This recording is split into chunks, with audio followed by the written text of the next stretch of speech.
प्रिय विद्यार्थियों, आज हम लेसन 2 अम्ल क्षार एवं लवण के अभ्यास प्रश्न एक्सरसाइज क्वेश्चंस की बात करेंगे। एक्सरसाइज क्वेश्चंस में सबसे पहला प्रश्न है, कोई विलयन लाल लिटमस को नीला कर देता है। कोई विलयन लाल लिटमस को नीला कर देता है, इसका पीएच मान संभवतः क्या होगा। तो हमारे देखने का विषय ये है कि लाल लिटमस पत्र है हमारे पास और वो नीला हो रहा है। इसका मतलब ये है कि ये क्षारीय विलयन होना चाहिए। तो ऑप्शन नंबर इसमें पहला है 1, second 4, third 5, fourth 10। Option D is correct. Next question, कोई विलयन अंडे के पिसे हुए कवच से अभिक्रिया करके एक गैस उत्पन्न करता है जो चूने के पानी को दूधिया कर देती है। इस विलयन में क्या होगा।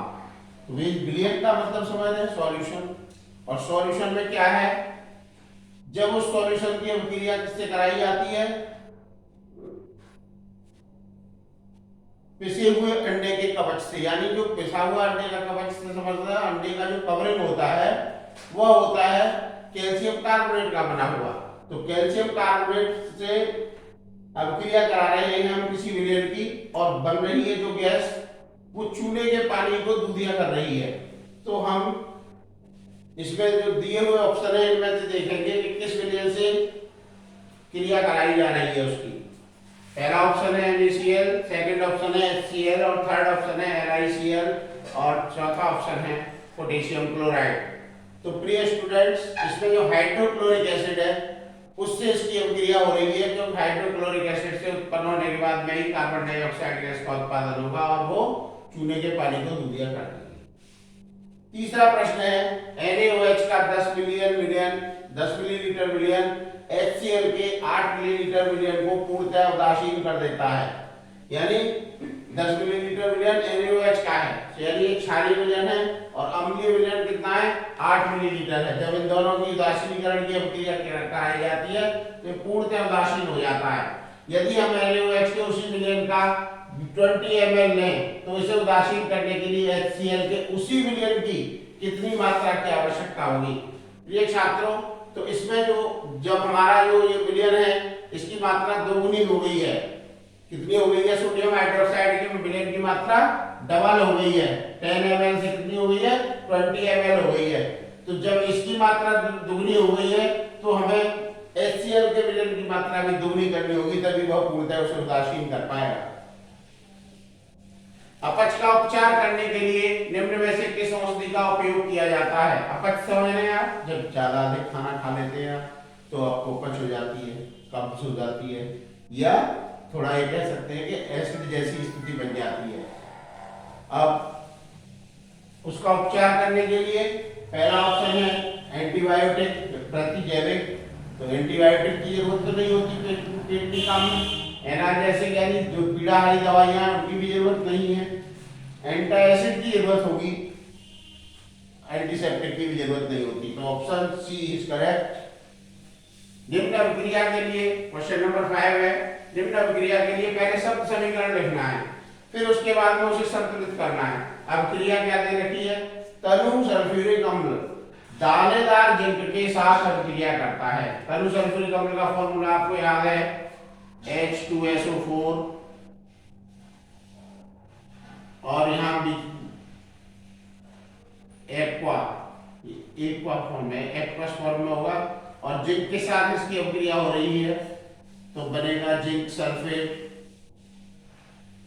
ये भी एक्वस फॉर्म में होगा, प्लस हाइड्रोजन गैस निकल जाएगी, जी लिख सकते हैं आप, हाइड्रोजन गैस है ये। दूसरी अभिक्रिया है तनु हाइड्रोक्लोरिक अम्ल मैग्नीशियम पट्टी के साथ अभिक्रिया करता है। मैग्नीशियम पट्टी यानी मैग्नीशियम रेवन। तनु हाइड्रोक्लोरिक अम्ल का फॉर्मूला लिखेंगे HCl डाइल्यूट, और ये एक्वस है एक्वा कह सकते हैं आप इसे। और रिएक्शन करा दीजिए Mg से और बना दीजिए MgCl प्लस H2। अब H2 हो गया इधर और H इधर है, तो इस इक्वेशन को बैलेंस कर लेंगे आप, तो क्या हो जाएगा 2HCl प्लस 2Mg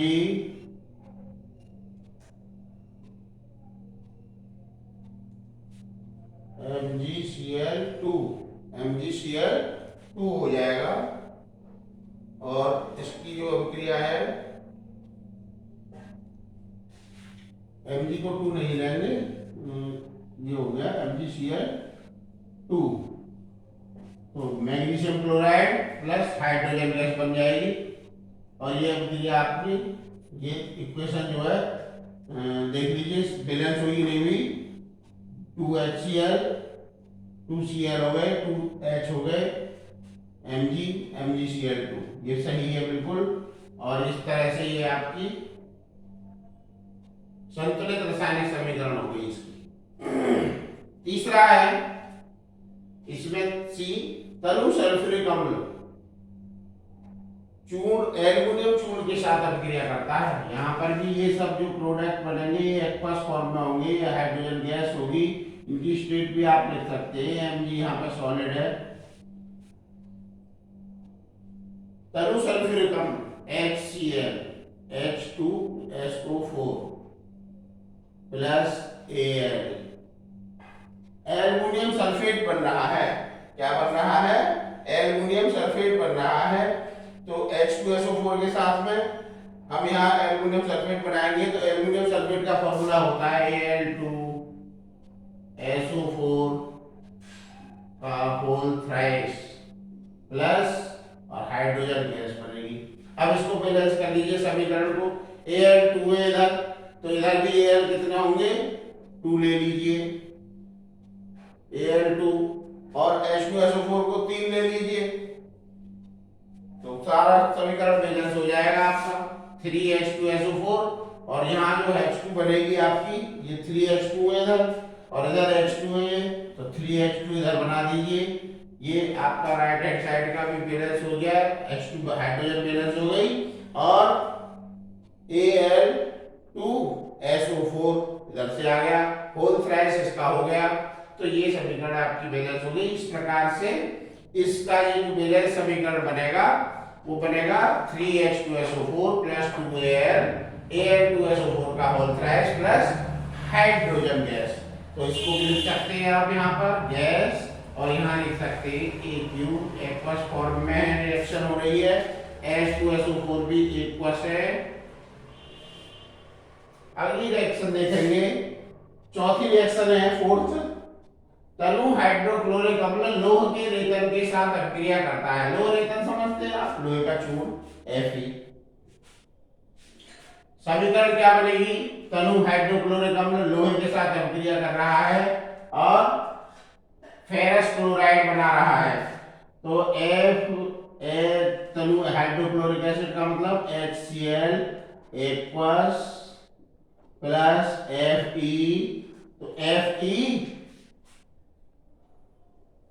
रिएक्शन हुई FeCl2, फेरस क्लोराइड बनेगा FeCl2 प्लस हाइड्रोजन गैस बनेगी, और हाइड्रोजन के साथ लिखेंगे गैस FeCl2 एक्वस रहेगा।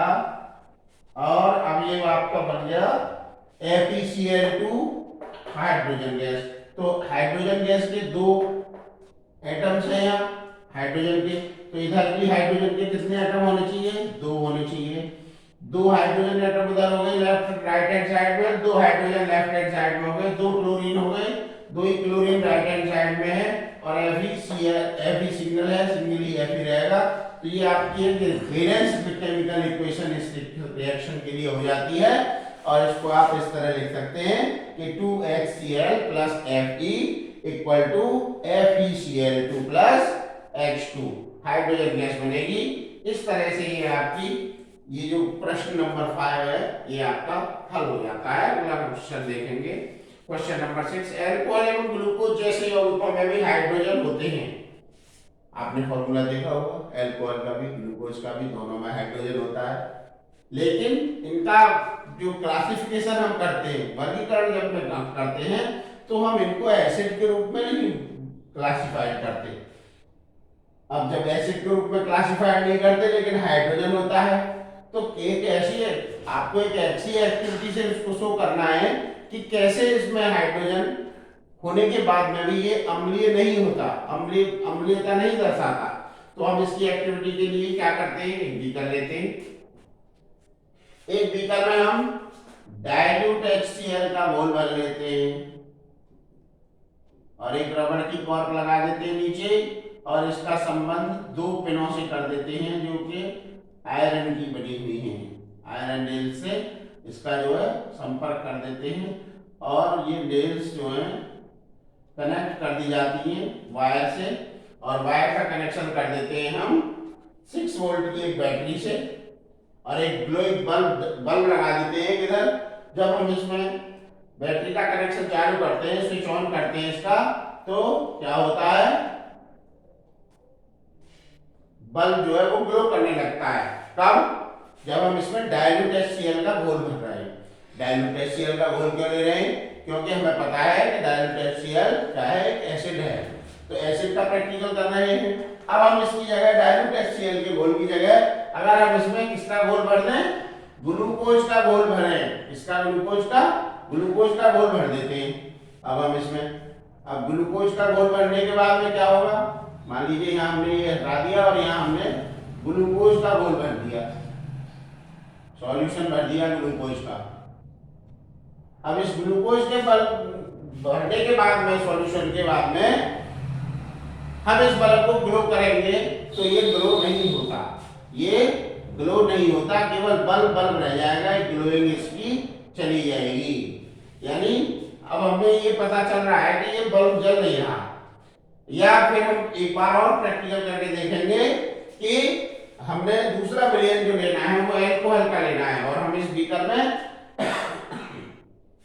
अल्कोहल का सॉल्यूशन भर लेते हैं। अल्कोहल का सॉल्यूशन भरने के बाद में भी हम इस प्रैक्टिकल को करके देखते हैं, तो बल्ब अब भी नहीं जलता है। लेकिन फिर अगर हम हाइड्रोक्लोरिक एसिड वाला सॉल्यूशन इसमें भरते हैं, तो इसमें ग्लो करने लगता है बल्ब। तो इसका क्या मतलब है? इसका मतलब ये है कि बीकर में जो ग्लूकोज का विलयन हमने भरा, उसमें आयन नहीं बने, विद्युत धारा उसमें प्रवाहित नहीं हुई, बल्ब नहीं जला। इसका अर्थ यह है कि ग्लूकोज जो है अपने आयनों में विभक्त नहीं हुआ, उसमें H+ आयन या किसी प्रकार के आयन नहीं बने। ऐसे ही बिल्कुल सेम तरीके से अल्कोहल के केस में भी उसी तरह का होता है, क्योंकि जब आयन नहीं बनेंगे तो विद्युत का चालन नहीं होगा। ये बिल्कुल समझने वाली बात है, और ये आपको आगे भी काम में आएगी। अगला प्रश्न है, आश्रित जल विद्युत का चालन क्यों नहीं करता जबकि वर्षा का जल करता है? बिल्कुल सेम कंडीशन है, जिस तरह का पहला प्रश्न था उसी तरह से हम इसमें करके देखेंगे प्रैक्टिकल में। तो हमें ये मिलेगा कि जो शुद्ध जल है, शुद्ध जल जो है वो यानी आश्रित जल, उसमें किसी प्रकार के आयन नहीं होते। लेकिन जो वर्षा का जल है, जो वर्षा में जल आता है, उसके साथ वातावरण में कार्बन डाइऑक्साइड गैस की अधिकता रहती है, उस कार्बन डाइऑक्साइड गैस की कुछ मात्रा पानी के वर्षा के जल में घुल जाती है। जब उसमें हम विद्युत धारा प्रवाहित करते हैं तो वो कार्बोनिक एसिड बनाती है। कार्बोनिक एसिड बनाने का मतलब यह है कि कार्बन डाइऑक्साइड प्लस H2O दोनों के साथ मिले H2CO3, कौन सा एसिड बन गया? कार्बोनिक एसिड बन गया। और जब इस कार्बोनिक एसिड का हम, वर्षा का जल है ये हमारे पास, यही है, इसमें मिक्स है। अब इसमें क्या कर रहे हैं, इसमें हमने फिर पानी मिलाया, पानी मिलाने के बाद में फिर हम इसमें विद्युत का चालन करते हैं, तो ये दो तरह के आयनों में टूट जाता है, H2O+ और CO3-2। इन आयनों के द्वारा वर्षा के जल में विद्युत का चालन हो जाता है। इस प्रकार से हम इस प्रश्न का उत्तर अपने परीक्षा में लिख सकते हैं। प्रश्न नंबर 8 की बात करेंगे, जल की अनुपस्थिति में अम्ल का व्यवहार अम्लीय क्यों नहीं होता? जल की अनुपस्थिति में, एब्सेंस ऑफ द वाटर, तो वो अम्ल जो है वो क्या करता है? अम्लीय नहीं होता। अम्ल का जो व्यवहार है वो अम्लीय नहीं होता। क्यों नहीं होता? क्योंकि मैंने आपको बताया था कि जब तक उसका जलीय विलयन नहीं बनेगा तब तक हमें अम्लीयता का गुण उसमें प्रदर्शित नहीं होगा, क्योंकि उसमें आयन ही नहीं होंगे। आयन नहीं होंगे तो अम्लीय कैसे गुण दिखाएगा वो। अगला प्रश्न, प्रश्न नंबर 9। 5 विलयन दिए गए हैं A B C D E. जब इनको हम यूनिवर्सल इंडिकेटर के द्वारा चेक करते हैं तो पीएच के मान क्रमशः 4, 1, 11, 7 और 9 प्राप्त होते हैं। कौन सा विलयन इनमें से उदासीन है, कौन सा प्रबल क्षारीय है, कौन सा प्रबल अम्लीय है और कौन सा दुर्बल अम्लीय है, कौन सा दुर्बल क्षारीय है। प्रिय विद्यार्थियों, हमने पीएच वाला जो वीडियो अपना बनाया था तो उसमें हमने आपको बताया था कि जो पीएच मान है वास्तव में वो हाइड्रोजन के आयनों की सांद्रता ही होती है। क्या होती है? कंसंट्रेशन ऑफ हाइड्रोजन आयंस या पावर ऑफ हाइड्रोजन आयन। तो इसका अवरोही क्रम जो आरोही क्रम जो बनाना है आपको इसमें कि इनका जो पीएच मान है उसका जो हाइड्रोजन आयन की जो सांद्रता है उसका आरोही क्रम क्या होगा? आरोही जानते हैं? बढ़ता हुआ क्रम। एक होता है अवरोही क्रम, इसमें घटता हुआ क्रम। तो इसमें हमें क्या करना है? आरोही क्रम में इनको एडजस्ट करना है। इसमें ऑप्शन आपके दे रखे हैं ए डी बी सी, और ये सी नंबर पर बी और डी पर ए और ई पर ई। अब हाइड्रोजन आयन की सांद्रता के हिसाब से हम देखेंगे तो जो पहला जो ऑप्शन है उसका उत्तर हुआ हमारा उदासीन वाले का। उदासीन वाला कौन सा है? हमारा डी है। और डी का अगर हम देखें तो क्रम से 4th पॉइंट पर कौन आ रहा है? 7 आ रहा है। तो 7 पीएच जिसका होगा वो क्या होगा? उदासीन होगा। क्यों? हमने आपको जब पीएच स्केल पढ़ाया था तो उस समय बताया था कि जिस विलयन का मान 7 हो, जैसे आपका शुद्ध वाटर है उसका मान कितना है? 7 होता है। तो ये उदासीन होगा। पहले वाले का ऑप्शन बी सही होगा।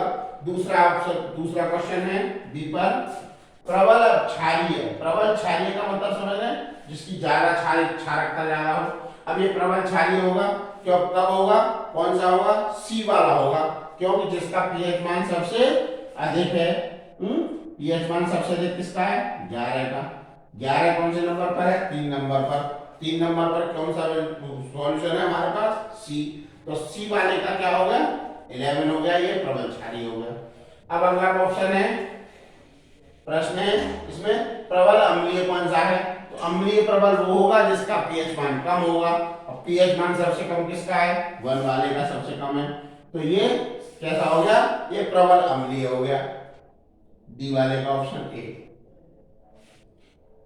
उसका सी वाले का ऑप्शन बी। बी का मतलब 2 नंबर पर 4 और 1, ये आपका 1 वाला जो है वो प्रबल अम्लीय हो गया। अब डी वाला क्वेश्चन देखिए, दुर्बल अम्लीय कौन सा विलयन है?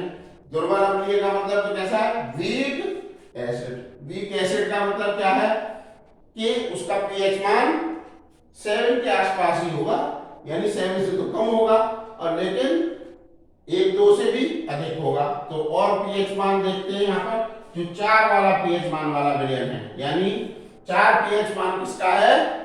डी वाले का है या ए वाले का है? ए वाले का है। तो ए वाले को देखिए आप, इसका जो चौथे का जो ऑप्शन आएगा वो क्या हो जाएगा? दुर्बल अम्लीय कौन सा हो जाएगा? ए वाला विलयन हो जाएगा। अगला क्वेश्चन है इसमें दुर्बल क्षारीय कौन सा है? तो दुर्बल क्षारीय का मतलब है वीक बेस। वीक बेस का मतलब है, वीक बेस कब होगा? जब उसका विलयन का मान पीएच मान जो है वो 14 और 7 के बीच में हो। अब 14 वाला तो प्रबल क्षारीय हो जाएगा। तो हम क्या करें, उसमें जो हमारे पास जो ऑप्शन बचा हुआ है लास्ट वाला उसका है 9। तो वो 9 वाला क्या होगा? वो आपका दुर्बल क्षारीय विलयन हो जाएगा। इस प्रकार से ये आपके 5 प्रश्नों के उत्तर हो जाते हैं। अब इनकी हाइड्रोजन की कंसंट्रेशन की पावर के हिसाब से लगा दीजिए, तो बिल्कुल उसी तरह से जिस तरह से आपने अभी यह किया है इसको देखेंगे आप। सी वाले का 11, ई वाले का 9, डी वाले का 7, ए वाले का 4 और बी वाले का 1। तो इस तरह से इनका ये एक आरोही क्रम ऑफ द पीएच आयन यानी हाइड्रोजन आयन कंसंट्रेशन के हिसाब से पूरा हो जाता है। अगला क्वेश्चन है क्वेश्चन नंबर 10। प्रश्न नंबर 10 को देखेंगे प्रणाली ए एवं बी में समान लंबाई की मैग्नीशियम की पट्टी लीजिए। प्रणाली ए में हाइड्रोक्लोरिक अम्ल HCl तथा प्रणाली बी में एसिटिक अम्ल डालिए। दोनों के फॉर्मूले आपको साथ लिखे हुए HCl और CH3COOH। दोनों अम्लों की मात्रा तथा सांद्रता समान है, मात्रा भी समान है और कंसंट्रेशन पावर भी समान है। किस प्रणाली में तेजी से बुदबुदाहट होगी? दोनों में एक ही तरह की चीजें डालनी है, समान लंबाई की मैग्नीशियम पट्टी डालनी है, मैग्नीशियम आयन डालना है। तो जो हमारे पास जो एसिड है वो दो तरह के एसिड है, प्रणाली ए में HCl है और बी में एसिटिक अम्ल है। तो हम देखेंगे कि जो हमारा HCl अम्ल है वो अधिक पावरफुल अम्ल है, यानी जिसे हम स्ट्रॉन्ग एसिड कहते हैं। तो इसी प्रणाली में सबसे अधिक बुदबुदाहट होगी। अगला प्रश्न है प्रश्न नंबर 11।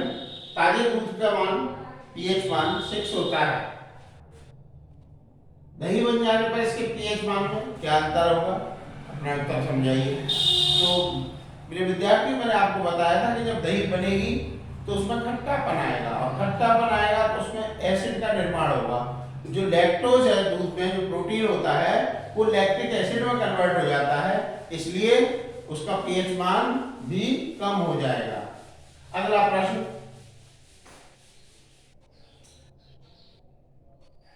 एक ग्वाला ताजे दूध में थोड़ा बेकिंग सोडा मिलाता है। एक ग्वाला ताजे दूध में थोड़ा बेकिंग सोडा मिलाता है।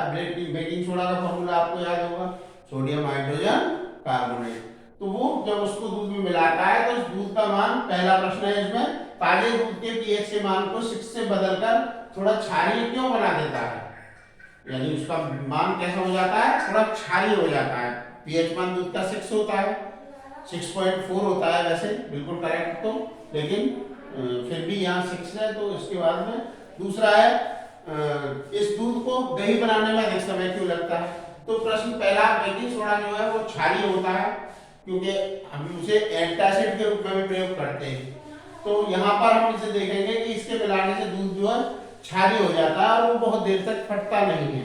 दूसरा कारण प्रश्न पूछा है उसने, इस दूध को दही बनने में अधिक समय क्यों लगता है? साथियों, जब ये थोड़ा क्षारीय हो जाएगा तो अम्ल की क्रिया होनी है दही बनाने में, तो अम्ल बनना है, तो इसलिए उसको अधिक समय लगता है कि जो उसमें दही बनने के लिए जो लैक्टोज था उसको लैक्टिक एसिड में परिवर्तित करने के लिए जो परिस्थितियां, कंडीशंस, फेवरेबल कंडीशन चाहिए, उसको वहां तक लाने में उसे अधिक समय लगता है। प्लास्टर ऑफ पेरिस को आर्द्र रोधी बर्तन में क्यों रखा जाना चाहिए, इसकी व्याख्या कीजिए। तो प्लास्टर ऑफ पेरिस के बारे में आप बहुत अच्छी तरह से जानते हैं, जो जल से बहुत जल्दी ही अभिक्रिया कर लेता है। अगर उसे हम किसी ऐसे पात्र में रख देंगे जिसके संपर्क वायु से होगा तो वायु में जो उपस्थित वाटर की मात्रा को वो एब्जॉर्ब करके जिप्सम का निर्माण कर लेगा, जिससे वो किसी काम में लाने के लिए, जैसे हमें मूर्तियां बनानी है या कोई अन्य चीज बनानी है या कोई खिलौना बनाना है, तो वह उसमें उपयोग के योग्य नहीं रहेगा। इसलिए साथियों उसे आर्द्ररोधी बर्तन में यानी एयर टाइट कंटेनर में ही रखना चाहिए। अगला प्रश्न है उदासीनीकरण अभिक्रिया क्या है? मैंने आपको पहले बताया था कि यूटिलाइजेशन रिएक्शन है, जब किसी अम्ल की, यानी किसी अम्ल की जलीय विलयन की हम किसी क्षार के जलीय विलयन के साथ जब भी अभिक्रिया कराएंगे तो वो अभिक्रिया क्या हो जाएगी? वो उदासीनीकरण की अभिक्रिया कहलाएगी और उसमें हमें क्या मिलेगा? लवण मिलेगा और जल मिलेगा, दो ही चीजों का निर्माण होगा उसमें। तो इसलिए ये प्रक्रिया जो है इसमें क्या है, हम यहाँ दो एग्जाम्पल दे सकते हैं। पहला एग्जाम्पल HCl का सोडियम हाइड्रोक्साइड के साथ अभिक्रिया करा देंगे और सोडियम क्लोराइड और जल बनेगा, और दूसरे में सल्फ्यूरिक एसिड की अभिक्रिया करा दीजिए फिर कैल्शियम हाइड्रोक्साइड से और कैल्शियम सल्फेट बन जाएगा और पानी बन जाएगा। अगला प्रश्न और लास्ट प्रश्न इस व्याख्यानमाला का, धोने का सोडा एवं बेकिंग सोडा के दो उपयोग बताइए। साथियों, धोने का सोडा यानी वॉशिंग सोडा, वॉशिंग सोडा यानी फॉर्मूला क्या होता है उसका? Sodium carbonate. सोडियम कार्बोनेट का उपयोग आप साबुन के उद्योग में करते हैं, साबुन बनाने के लिए उसका यूज किया जाता है, कागज बनाने में उसका यूज किया जाता है और कांच बनाने के उद्योगों में भी इसका यूज किया जाता है। अगला दूसरा यूज एक और लिख लीजिए इसका, सोडियम जैसे उपयोग जो इसके जो कंपाउंड हम बनाते हैं, जैसे बोरेक्स है, उसके बनाने में भी इसका उपयोग किया जाता है। दूसरा प्रश्न है इसी का, बेकिंग सोडा के दो प्रमुख उपयोग। तो बेकिंग सोडा का उपयोग तो आप अच्छी तरह जानते हैं, अभी हमने इस प्रश्न में भी इसका जिक्र किया था कि बेकिंग सोडा को एंटी एसिड के रूप में जब किसी पेट में जो है अम्लीयता बढ़ जाती है तब हम उसे एंटी एसिड के रूप में प्रयोग करते हैं। और दूसरा उसका उपयोग सोडियम हाइड्रोजन कार्बोनेट यानी बेकिंग सोडा का जो उपयोग है हम अग्निशामक सोडा अग्निशामक के रूप में भी हम उसे करते हैं। थोड़ा मतलब अग्निशामक जो होते हैं। तो ये आपका इसी प्रश्न के साथ आपका ये अभ्यास लेसन 2 अम्ल क्षार और लवण समाप्त होता है। धन्यवाद। आप मेरा चैनल देखने के लिए chemistry by M L Sharma को सब्सक्राइब करें, लाइक करें। धन्यवाद।